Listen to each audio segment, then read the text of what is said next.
સુરતમાં એક મહિલાની હરકતોથી લોકોમાં ભારે કુતૂહલ પેદા થયું છે। ગંદા પાણીમાં ઉતરીને મહિલા ડાન્સ કરતી હોય તેવો એક વિડીયો વાયરલ થયો છે। સ્થાનિકોના મતે આ મહિલા 2 દિવસથી આવું કરે છે તો અલથાણ ભટાર ખાડીના ગંદા પાણીમાં ઉતરી મહિલા ડાન્સ કરતી નજરે પડી હતી। સંવાદદાતા કીર્તેશ અમારી સાથે જોડાઈ ગયા છે। કીર્તેશ, મહિલાની આ ડાન્સ કરવાવાળી જે હરકતો સામે આવી છે, શું અપડેટ આખી ઘટનામાં? बिल्कुल सूरतना अल्थाण भटार रोड पर आवेली एक कोयली खाड़ी है। आ खाड़ी अंदर छेल्ला 2 दिवसथी एक महिला उतरी और बच्चों वच्चे जई गंदा पानी में डांस करती होय तेवी घटना सामे आवी छे। लोको आ महिला ने जोवा मोटी संख्या में एकत्र थता हता। जो कि प्रथम दिवसे आ घटना सामे आवता लोकोए ध्यान न आप्युं, पण बीजे दिवसे पण आ ज प्रकारनी घटना बनी हती। जो कि लोकोए स्थानिक कोई विडियो बनाव्यो, साथे साथे फायर विभागने जाण करता फायर विभाग घटना स्थळे पहोंच्युं हतुं અને આ મહિલાને બહાર કાઢવાનો પ્રયાસ કરતા મહિલા પહેલા તો નીકળવા તૈયાર નથી। જે પ્રકારની આ ઘટના છે, સવાલ એ ઉભા થાય છે કે આ મહિલા રીલ બનાવવા માટે આ ગંદા પાણીમાં ઉતરીને ડાન્સ કરતી હતી। જો કે બહાર નીકળ્યા બાદ આ મામલે પોલીસે હવે આ મહિલાનો કબજો લઈ વધુ તપાસ શરૂ કરી છે અને 2 દિવસથી જે પ્રકારની ઘટના હતી જેને લઈને લોકોમાં કુતૂહલ ચોક્કસપણે ઊભું થયું છે। જી કીર્તેશ, સમગ્ર માહિતી બદલ આપનો આભાર। મહેસાણામાં જોખમી સવારીનો વિડીયો વાયરલ થયો છે। ઇકો કારમાં 15થી વધુ મુસાફરો ભર્યા હોવાનો વિડીયો સામે આવ્યો છે। તો કાર ઉપર પણ બેસાડ્યા મુસાફરો, નંબર પ્લેટ વગરની કારમાં જોખમી સવારી સામે આવી છે। ઇકો ગાડીમાં 15થી વધુ પેસેન્જર બેસાડી એક ચાલકે મોતની સવારી કરાવી છે। તો મુસાફરોને કારની ઉપર પણ બેસાડવામાં આવ્યા હતા અને મોતની સવારી કરતો આ વિડીયો સામે આવ્યો છે। એક ઇકો કારમાં 15 જેટલા મુસાફરોને ભરવામાં આવ્યા હતા અને ત્યારબાદ મુસાફરી કરવામાં આવી રહી હતી।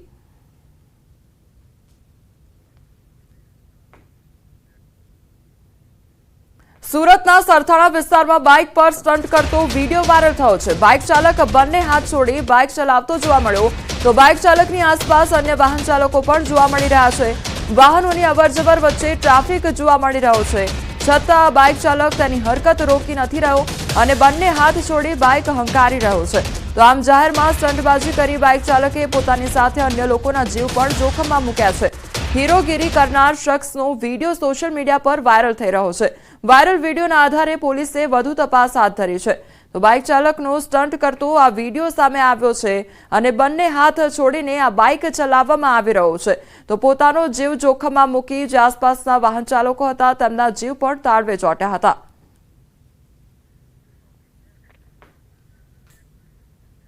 સુરતના ભેસ્તાનથી ઉન વચ્ચેના બીઆરટીએસ રૂટ પર કાર ચાલકની નફટાઈ સામે આવી છે।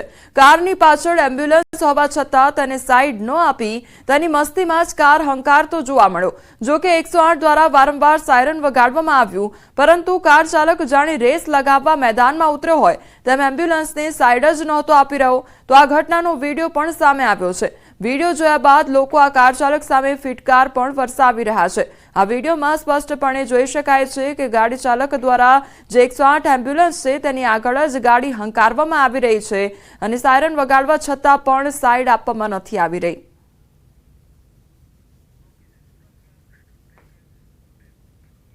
બે શહેરમાં અસામાજિક તત્વો બેફામ બન્યા। આને નથી જીવની પરવા, નથી પરિવારની ચિંતા, નથી રોડ પર નીકળતા લોકોની ખેવના, નથી મોતનો ડર। જાણે સ્કેટિંગ બોર્ડ ચલાવતો હોય તે રીતે ખુલ્લા હાથે મોપેડ ચલાવી સીન સપાટા માર્યા। સુરેન્દ્રનગરના સરદારસિંહ રાણા પુલ પર એક સ્ટંટબાજ યુવાને જીવ જોખમમાં મુકાય એ પ્રકારના સ્ટંટ કર્યા। ચાલુ મોપેડ ઉભો થઈ ગયો અને પછી સોંગ પર ડાન્સ કરવા લાગ્યો, અન્ય લોકોના જીવ જોખમમાં મૂક્યા। વિડીયો વાયરલ થતા પોલીસે શરૂ કરી છે તપાસ। હવે સુરતના ટપોરીને પણ જોઈ લો, કાયદાના ડર વગર જાહેરમાં જન્મદિવસની ઉજવણી કરી ઊન વિસ્તારને બાનમાં લીધો, તલવાર વડે કેક કાપી દહેશત ફેલાવી હતી। આ રીતે સુરત પોલીસને પડકાર ફેંક્યો।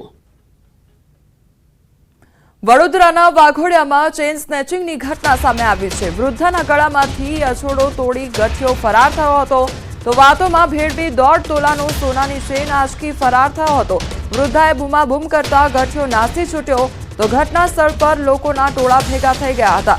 તો ચેઇન સ્નેચિંગનો આ મામલો સામે આવ્યો છે અને 1.5 તોલાની જે ચેઇન હતો તે ગઠિયો લઈ ફરાર થઈ ગયો હતો। તો ઘટના સર્જાતા આસપાસના લોકો પણ ઘટના સ્થળે દોડી આવ્યા હતા। हाँ हूँ बैठी है આગળ પછી પેલો ભાઈ આવ્યો છે મને કે મારા ઘરનો રસ્તો કઈ આગળ છે તો હું સીધા જાઉં તો મારે જવા છે ત્યાં મારે ચોગોદર જવું છે, રામેશ્વર જવું છે, ત્યાં પછી અમે નવીનભાઈને બૂમ પાડી તો નવીનભાઈ આવ્યા તો નવીનભાઈએ પછી બધું કહ્યું તો આખું તમે 4 રસ્તે જાઓ અને ત્યાં બેઠો તો રવાથી આવશે તો એ બાજુથી આવશે તો કે ના આ બાજુથી આવશે આ બાજુ આવશે એવું કયા કરે અને હું જતી હતી ત્યાં બાજુ આવું હેડાયેલા ને ત્યાં માયનું પકડ્યું અને આમ જતી ના ખેંચીને જતો રહ્યો. બનાસકાંઠાના ડીસાના જાવલ ગામે થયેલ હત્યાની ઘટનાનું રિકન્સ્ટ્રક્શન કરવામાં આવ્યું. સાટા પદ્ધતિમાં કાકાની દીકરીએ જ ભાઈની હત્યા કરાવી દીધી હતી, જે મામલે પોલીસે હત્યા કરનાર આરોપીને સાથે લઈ જઈ ઘટનાનું રિકન્સ્ટ્રક્શન કર્યું. ચુસ્ત પોલીસ બંદોબસ્ત વચ્ચે હત્યાને અંજામ આપનાર બંને આરોપીઓને સાથે રાખી પોલીસ દ્વારા ઘટનાનું રિકન્સ્ટ્રક્શન કરવામાં આવ્યું. આરોપીઓને ઘટના સ્થળે લાવતા ગ્રામજનોના ટોળા પણ ભેગા થઈ ગયા હતા.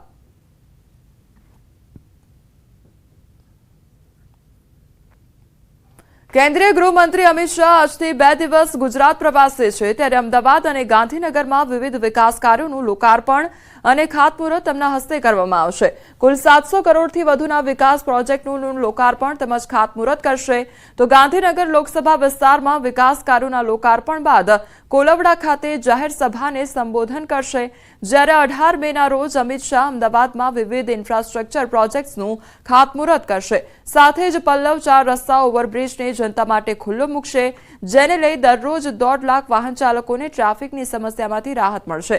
તો નારણપુરા ખાતે જાહેર સભાનું સંબોધન પણ કરશે. અમિત શાહ ગુજરાત પ્રવાસ દરમિયાન પ્રદેશ સંગઠનમાં મોટા ફેરફાર માટે કેટલીક મહત્વપૂર્ણ બેઠકો પણ કરશે. તો અમદાવાદના પલ્લવ બ્રિજનું લોકાર્પણ કરશે અને 117 કરોડના ખર્ચે બ્રિજ બનાવવામાં આવ્યો છે. ચાંદલોડિયા વોર્ડમાં 14.71 કરોડના ખર્ચે બનેલ ગજરાજ વોટર ડિસ્ટ્રીબ્યુશન સ્ટેશન ઓગમેન્ટેશનનું પણ લોકાર્પણ કરશે.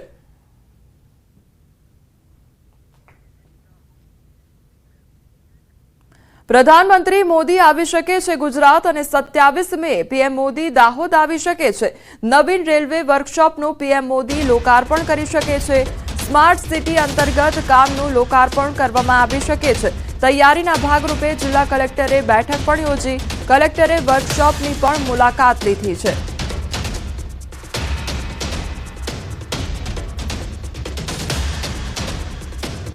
વિધાનસભા અધ્યક્ષ શંકર ચૌધરીની મહત્વની જાહેરાત સામે આવી છે. બનાસ ડેરી એક શૈક્ષણિક સંસ્થા શરૂ કરશે. ટૂંક સમયમાં ગાંધીનગરમાં શૈક્ષણિક સંસ્થા પણ શરૂ કરવામાં આવશે. પશુપાલકોના બાળકો માટે શૈક્ષણિક સંસ્થા શરૂ કરવામાં આવશે.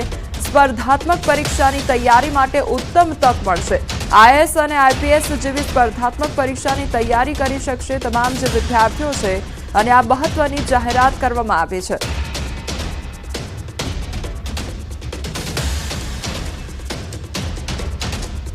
બનાસ ડેરીના ક્ષેત્રમાંથી તૈયાર થતા દીકરા દીકરીને ક્લાસ 1, 2 અને આઈએસ આઈપીએસમાં જઈ શકે એની તૈયારી કરી શકે એટલા માટે ગાંધીનગરમાં આવતા મહિનાથી જ આપણે એક નવું ઇન્સ્ટિટ્યૂટ ચાલુ કરવા જઈ રહ્યા છીએ. સમાચારોમાં આગળ વધીએ તે પહેલા રોકાઈશું એક બ્રેક માટે.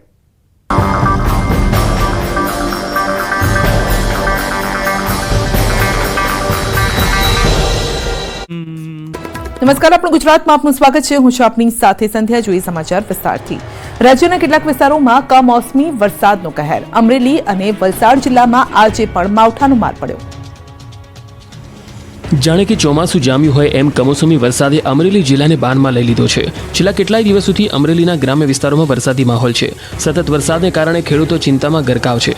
ત્યારે આજે ખાબકેલા માવઠાએ ખેડૂતોની ચિંતા બેવડી કરી નાખી. અમરેલી લાઠી હાઈવે પર ધોધમાર વરસાદ ખાબક્યો. કેરાડા, પીપરિયા, જરખિયામાં માવઠાના મારથી ઉનાળુ પાક પર મોટો ખતરો ઊભો થયો. કેરાડા ગામની શેરીઓમાં તો એટલો વરસાદ વરસ્યો કે પાણી વહેતા થયા. લાઠી અમરેલી હાઈવે પરના ખેતરોમાં પણ પાણી ભરાયા હતા.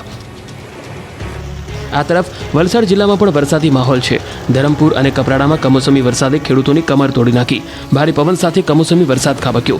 કપરાડા તાલુકાના અંધારપાડા, વારણા, મોરખલ, ભંડાર, કચ્છ, કોઠાર, ઓઝર સહિતના વિસ્તારોમાં ભારે પવન સાથે ધોધમાર વરસાદ વરસ્યો. તો બીજી તરફ ધરમપુર તાલુકાના ખડકી, મધુરી, ઉલ્લાસપિંડી તેમજ મહારાષ્ટ્રના બોર્ડરના ગામડાઓમાં પણ વરસાદી માહોલ જામ્યો. આ પહાડી વિસ્તારમાં વરસાદને લઈ નદી નાળાઓમાં નવા નીરની આવક થઈ રહી છે. તો સંઘ પ્રદેશ દાદરાનગર હવેલીને અડીને આવેલા કપરાડાના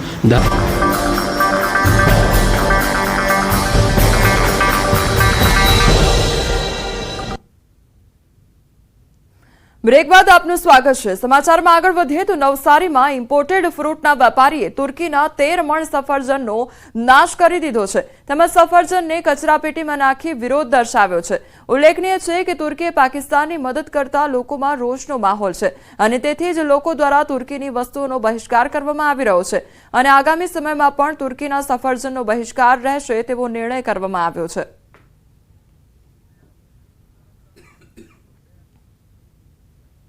વડોદરાના સાવલીના ધારાસભ્ય કેતન ઇનામદારે મેરા કુવા દૂધ મંડળીમાં લાખોના કૌભાંડના આક્ષેપ કર્યા હતા જે મામલે જિલ્લા પોલીસ વડા રોહન આનંદે ડેસર પોલીસને તપાસના આદેશ આપ્યા।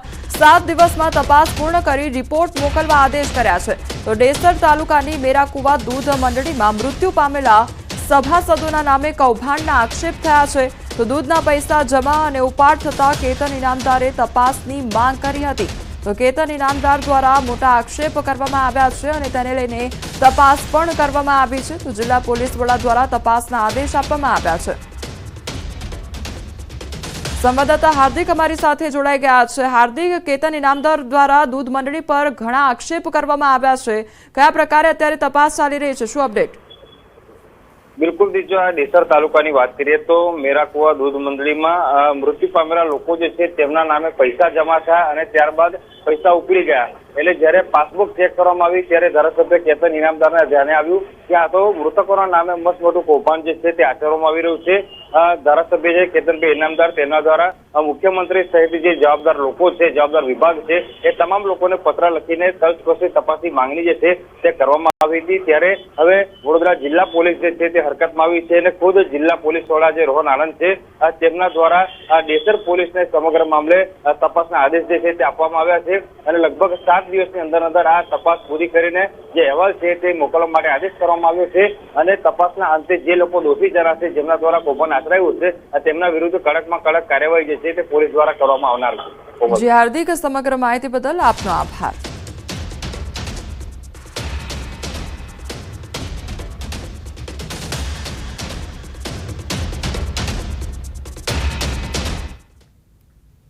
મહામંદી વચ્ચે એક વૈભવી ક્રૂઝ શિપ અલંગમાં આવી પહોંચ્યું છે અને આ શિપ રિસાયકલિંગ યાર્ડમાં તોડી પાડવા માટે આવ્યું છે તો ગુરુવારે સાંજે અલંગના પ્લોટ નંબર 15 પર જહાજને દરિયા કિનારે રાખવામાં આવ્યું હતું। હવે સરકારી પ્રક્રિયાઓ પછી જહાજને તોડવાનું કામ શરૂ થશે। આ ક્રૂઝ શિપરાઇટ વર્ષ 1980માં બનાવવામાં આવ્યું હતું અને આ જહાજમાં કુલ 10 માળ અને આધુનિક સુવિધાઓ સાથે 476 કેબિન છે તો આ ક્રૂઝમાં 1409 મુસાફરો અને 300 ક્રૂ સમાવવાની ક્ષમતા પણ છે।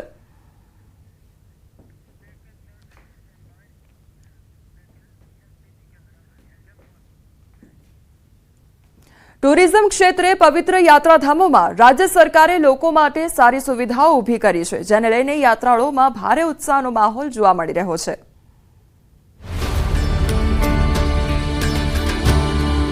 ગુજરાત એક એવી ભૂમિ છે જ્યાં પ્રાચીન સંસ્કૃતિ, ધાર્મિક વૈવિધ્ય અને કુદરતી સૌંદર્યનો અનોખો સંગમ દેશ વિદેશના પ્રવાસીઓને આકર્ષે છે। પ્રધાનમંત્રી નરેન્દ્ર મોદીના દીર્ઘદ્રષ્ટિ સભર માર્ગદર્શન અને મુખ્યમંત્રી ભૂપેન્દ્ર પટેલના ગતિશીલ નેતૃત્વ હેઠળ ગુજરાત સરકારે પ્રવાસનના વિકાસ દ્વારા સમૃદ્ધ વારસાને વૈશ્વિક ફલક પર લઈ જવાનું અભિયાન શરૂ કર્યું છે।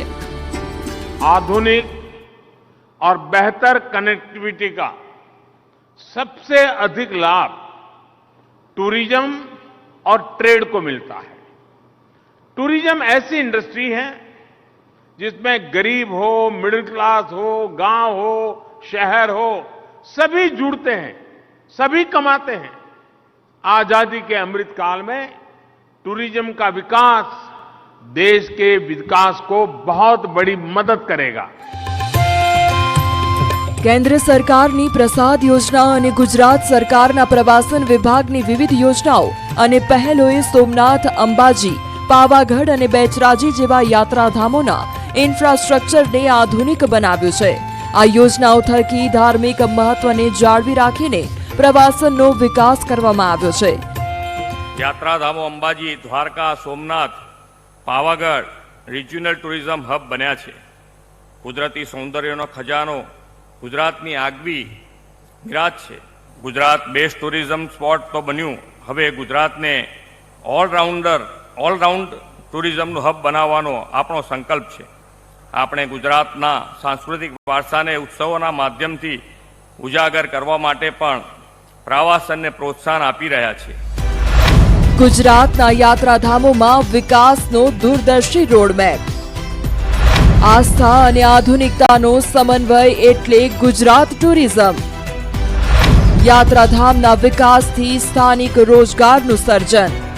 પ્રથમ જ્યોતિર્લિંગ સોમનાથમાં વિકાસને વેગ આપવા અને યાત્રાળુઓની સુવિધાઓ વધારવા માટે ગુજરાત સરકાર અને સોમનાથ ટ્રસ્ટે અનેકવિધ પ્રોજેક્ટ હાથ ધર્યા છે. છેલ્લા 3 દાયકામાં સોમનાથમાં દર્શન, ભોજન, પ્રસાદ અને રહેવાની સુવિધાઓમાં નોંધપાત્ર સુધારો થયો છે. जो अरेंजमेंट यहाँ देखा है right from the entry point, now I am going to exit, beautiful. Puja archana pandit everything spick and span, बहुत बढ़िया. कि इतना डिसिप्लिन है, धक्का धक्की नहीं है, कुछ नहीं है जैसे दूसरी जगह में होता है. Well organised, people are so cooperative and the hospitality is so good. I am really overwhelmed to come to Gujarat and find this place. ભગવાન સોમનાથના વિકાસ વિશે વાત કરીએ અને એમાં પ્રશાસનનો સહયોગ એટલે કે યાત્રાધામ વિકાસ બોર્ડનો સહયોગ, કારણ કે દરેક પ્રસંગોમાં જેમ કે શિવરાત્રી છે, શ્રાવણ માસ છે, અન્ય પ્રસંગો છે, પાલખી યાત્રા છે, આવી રીતે યાત્રાધામ વિકાસ બોર્ડ હંમેશા માટે તીર્થ માટે સમર્પિત રહ્યું છે. ગુજરાત સરકારે શક્તિપીઠ અંબાજીને યાત્રાધામ અને પર્યટન સ્થળ તરીકે વિકસાવવા માટે વિકાસના અનેક પ્રોજેક્ટ હાથ ધર્યા છે. અંબાજીમાં હું છેલ્લા ઘણા વર્ષોથી લગભગ દર મહિને હું આવું છું અને ડે બાય ડે એમાં ડેવલપમેન્ટ થતું જાય છે. મંદિરના ચોકમાં પણ ઘણો વિકાસ થયો છે. આજુબાજુના રસ્તાઓ, ઇવન એકાવન શક્તિપીઠનું પણ ઘણો વિકાસ થઈ રહ્યો છે. નવો કોરિડોર બની રહ્યો છે. એમાં જે સાંભળે છે એનાથી વધારે થઈ રહ્યું છે. સરકાર તરફથી ઘણા જ પ્રયત્નો થઈ રહ્યા છે. અમે રેગ્યુલર અંબાજી આવીએ છીએ અને જ્યારે પણ આવીએ ત્યારે દર વખતે કંઈકનું કંઈક નવું અમને જોવા માટે મળે છે અને હજી એનાથી પણ સારું અંબાજી થશે એવી અમને આશા છે. બધા દર્શનાર્થીઓને સારામાં સારો લાભ મળે એ રીતનો બધો વિકાસ થયેલો છે. પાવાગઢમાં રાજ્ય સરકારના વિકાસ પ્રોજેક્ટ્સે આ સ્થળને યાત્રાળુઓ અને પ્રવાસીઓ માટે વધુ સુગમ અને આકર્ષક બનાવ્યું છે. ગુજરાતમાં ટેમ્પલ ટુરિઝમને પ્રોત્સાહન આપવા માટે પાવાગઢને આધુનિક સુવિધાઓથી સજ્જ કરવામાં આવી રહ્યું છે. ખરેખર બહુ આનંદની વાત છે કે ખરેખર યાત્રાધામ વિકાસ બોર્ડે ખૂબ સરસ યોજનાઓ અને બહુ સરસ વસ્તી વ્યવસ્થા પાવાગઢ યાત્રાધામમાં કરેલી છે. પવિત્ર યાત્રાધામ વિકાસ બોર્ડ દ્વારા આ જગ્યાનો જે વિકાસ કરવામાં આવે છે તે માટે અમે યાત્રાધામ વિકાસ બોર્ડનો ખૂબ ખૂબ આભાર માનીએ છીએ. સરકારની વિવિધ પહેલોએ યાત્રાળુઓની આસ્થાને મજબૂત કરવાની સાથે સ્થાનિક અર્થતંત્ર, સાંસ્કૃતિક વારસાને પણ મજબૂત